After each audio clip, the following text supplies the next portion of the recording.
संबंध बोधक जो अव्यय शब्द संज्ञा या सर्वनाम का संबंध वाक्य के अन्य शब्दों से बताते हैं उन्हें हम संबंध बोधक अव्यय कहते हैं।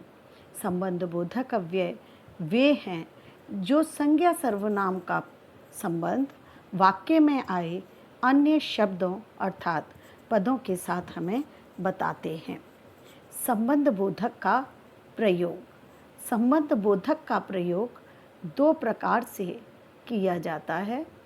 पहला है विभक्तियों के साथ प्रयोग और दूसरा विभक्तियों के बिना प्रयोग। उदाहरण देखिए, विभक्ति के सहित प्रयोग। दरवाजे के बाहर कोई खड़ा है। इस वाक्य में दरवाजे के आगे के चिन्ह षष्ठी विभक्ति संबंध कारक का है जो हमें दरवाजे और कोई अर्थात किसी व्यक्ति का संबंध बता रहा है। विभक्ति रहित कल रात भर वर्षा होती रही। यहाँ रात भर वर्षा होती रही यानी रात का और वर्षा का संबंध बताया जा रहा है, लेकिन कोई विभक्ति चिन्ह यहाँ नहीं है। इस तरह से संबंध बोधक का प्रयोग हम विभक्ति के साथ और विभक्ति के बिना भी करते हैं। संबंध बोधक के भेद। संबंध बोधक के 9 भेद हैं। पहला है काल बोधक, स्थान बोधक, दिशा बोधक, साधन बोधक, हेतु बोधक जिसे कारण बोधक भी कहा जाता है, विरोध बोधक, समता बोधक, विषय बोधक और संग्रह बोधक। इसके बाद आता है विषय क्रिया विशेषण और संबंध बोधक का।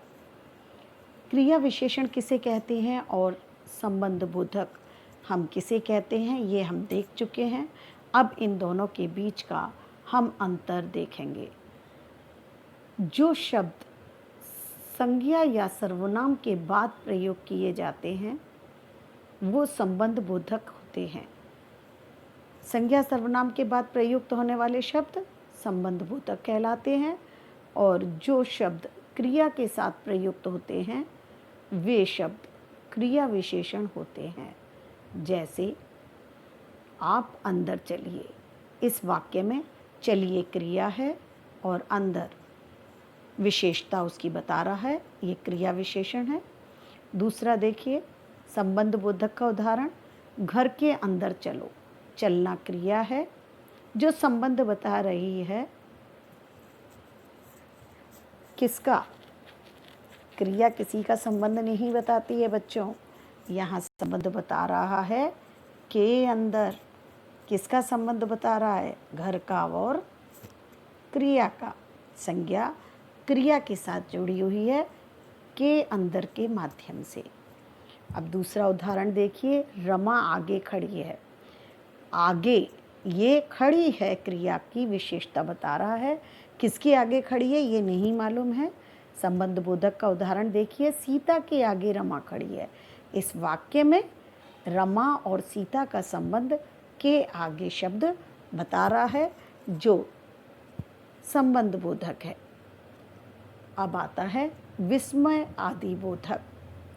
जो शब्द विस्मय, हर्ष, घृणा, दुख, पीड़ा, लज्जा और भय, तिरस्कार, अधिकार, क्रोध, हिंसा, उत्साह, ग्लानि, विषाद, आश्चर्य आदि भावों को प्रकट करते हैं, उन शब्दों को हम विस्मय आदि बोधक अव्यय कहते हैं। विस्मय आदि बोधक के भेद हैं विस्मय सूचक, हर्ष सूचक, शोक सूचक, स्वीकार सूचक, तिरस्कार सूचक, भय सूचक, चेतावनी सूचक, आशीर्वाद सूचक और संबोधन सूचक इनके शब्द हैं। विस्मय सूचक का है अरे क्या सच है, ओ, और है ए अरे। हर्ष सूचक के हैं वाह, आहा, शाबाश, धन्य हो। शोक सूचक के हैं ओ, हाय, त्राही त्राही, हाय राम। स्वीकार सूचक के हैं अच्छा, बहुत अच्छा, हाँ हाँ, ठीक है। तिरस्कार सूचक के हैं, इसे घृणा सूचक भी कहा जाता है। धिक, छी, हट, दूर। भय सूचक के हैं हाय रे, बाप रे, अरे। चेतावनी बोधक के हैं सावधान, खबरदार, बचो। आशीर्वाद सूचक के हैं जीते रहो, चिरंजीवी हो, दीर्घायु हो। और संबोधन के हैं हे, अरे, ऐ। निपात वे अव्यय जो किसी शब्द या पद के बाद लगकर उसके अर्थ में विशेष बल देते हैं, उन्हें निपात कहते हैं। निपात हम किसे कहते हैं? ऐसे अव्यय शब्द जो किसी भी शब्द या पद के बाद में लगकर उसके अर्थ में विशेष बल देते हैं। जैसे मैं भी चलूँगा, आप चलने पर विशेष जोर दे रहे हैं, बल दे रहे हैं, इसलिए भी निपात अव्यय का आपने वाक्य में प्रयोग किया है। ऐसे निपात अन्य अव्यय हैं ही, तक, भी। कौन कौन से हैं? ही, तक, भी, मात्र, केवल, तो, इसी तरह सा आदि।